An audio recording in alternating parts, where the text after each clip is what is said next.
The haunting mystery of Ivan Kus. Cave diving's deadly allure.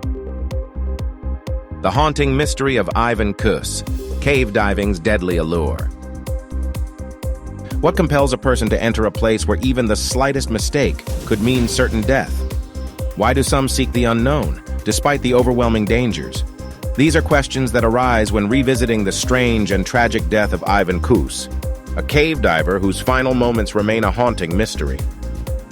In September 2002, Kus was on a yacht anchored in Pogana Bay, Croatia, with a group of friends. Some were seasoned divers, including 2 instructors and the yacht's captain. Their evening was one of camaraderie, drinks, and tales of adventure. During dinner, Kus revealed that earlier that day he had discovered what he believed to be the entrance to a long-rumored underwater cave. His friends dismissed it at first, thinking it might just be an indentation in the seabed. But as the night progressed, their curiosity got the better of them. At 9:15 p.m., a small group of them donned their diving gear and entered the water. The instructors led the way, navigating the seabed in search of the cave's entrance, while Kus remained on the surface, shining his flashlight down to illuminate their path. Soon, 4 of them entered the cave, squeezing through the narrow passage and descending about 35 meters, where the tunnel branched into 2 paths. One led into a vast chamber, while the other descended even further into the unknown. Realizing the peril of venturing deeper without proper equipment, the divers made the responsible choice to return to the surface and resume their dive another day. Yet at some point between their ascent and their conversation above water, Ivan Kus disappeared. It took a while for his absence to register. At first, they assumed he was still on the yacht, but as time passed and he was nowhere to be found, a chilling realization set in. Kus had entered the cave alone.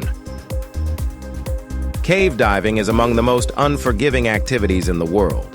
Unlike open water diving, where a panicked swimmer can ascend to the surface, caves are winding labyrinths of twisting tunnels and unseen hazards. A single wrong turn can lead to certain doom. Visibility can be reduced to 0 by silt disturbed from the cave walls, turning an already perilous environment into complete blindness. Some caves have powerful currents capable of throwing divers off course, while others remain still, lulling explorers into complacency until the sheer silence becomes disorienting. Add to this the effects of nitrogen narcosis, where, beyond 30 meters, the compressed air begins to impair cognitive function. Sand, it becomes clear why cave diving claims so many lives. By the time Kus's friends realized he was missing, 15 minutes had already passed. One of the instructors, Marko Novak, immediately re-entered the cave to search for him. 2 others remained at the entrance, desperately scanning the darkness for any sign of movement. For nearly an hour, Novak navigated through the tunnels, kicking up silt, his visibility reduced to nothing. But he found no sign of his friend. By midnight, authorities were called. At 8 o'clock the following morning, 2 police divers arrived and attached themselves to a safety line before entering the cave. They, too, found themselves struggling in the silt-filled waters, but the dangers of Pogana Cave were far greater than they had anticipated. During the search, one of the police divers, Ivan Horvat, let go of his body line and vanished into the darkness. His partner barely survived, making it back to the surface with an empty air tank, on the verge of passing out. The cave had now claimed a second life. Later that day, professional divers arrived. They had experience in body retrieval missions, accustomed to diving in some of the most dangerous underwater environments. And yet, the sight that awaited them in the depths of Pogana Cave left them disturbed. They found the body of Ivan Kus, lifeless at the bottom of the deep chamber. His dive computer provided chilling details. He had spent over 40 minutes lost in the cave, likely panicking, searching for an escape route that didn't exist. His air supply had dwindled, and yet his final moments contained an element that no one could explain. The autopsy confirmed it. A single knife wound had penetrated between the 4th and 5th ribs, slicing into his lung and severing a major blood vessel. The wetsuit had a corresponding tear, perfectly aligned with the wound. He had not only drowned, but bled out. This revelation turned what was initially thought to be a tragic accident into an unsettling mystery. The obvious questions arose. Who had stabbed Ivan Kus? How had this happened in a completely submerged environment? If it had been murder, why would the killer choose such an unnecessarily complicated method? After all, simply removing a diver's breathing apparatus would be a much easier way to kill someone underwater. The group that had been with him that night came under immediate suspicion. They were arrested and interrogated. Police suspected that Kus had been killed on the yacht before his body was taken into the cave to stage an accident. But evidence failed to support this theory. A supposed blood stain found on the yacht turned out to be anti-fouling paint. The polygraph tests administered to the crew yielded inconsistent results. And most importantly, his dive computer confirmed that Kus had been alive and moving inside the cave before his death. The conclusion was as grim as it was perplexing. Authorities eventually ruled that the wound had been self-inflicted. Trapped in a suffocating chamber, 57 meters below the surface, with his air supply nearly gone, Kus must have realized there was no way out.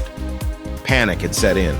His dive computer indicated that he had found an air pocket and remained there for 5 minutes before sinking back into the darkness. It was during these final moments, investigators believed, that he made the fateful choice. Some argued that a knife to the chest was a quicker death than drowning, that, faced with the inevitable, he had taken control over the way he would go. Others found this explanation hard to accept. Why use the blunt tip of a diving knife rather than its sharp edge? Would a person truly be capable of piercing their own chest in such an environment, suspended in water, disoriented and oxygen-deprived? And why had he ventured so deep into the cave alone in the first place?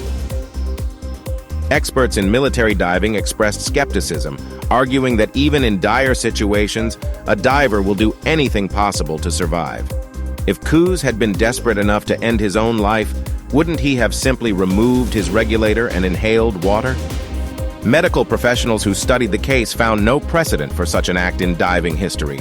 Hundreds of thousands of divers enter the water every year, yet there was no other recorded case of someone taking their own life in this manner. To this day, the death of Ivan Kus remains one of the most chilling and unexplained tragedies in the world of cave diving. Some see it as a cautionary tale about the unforgiving nature of the deep. Others suspect there is more to the story, something that has never been uncovered. What truly happened in the depths of Pogana Cave that night? Did fear drive a man to an unimaginable decision? Or is the truth something far darker? If you found this story intriguing, consider subscribing to the channel for more in-depth explorations of unsolved mysteries and bizarre real-life cases. Leave a like if you enjoy content like this, and check out the other videos on the channel for more stories that challenge what we think we know. That said, thank you and see you next time.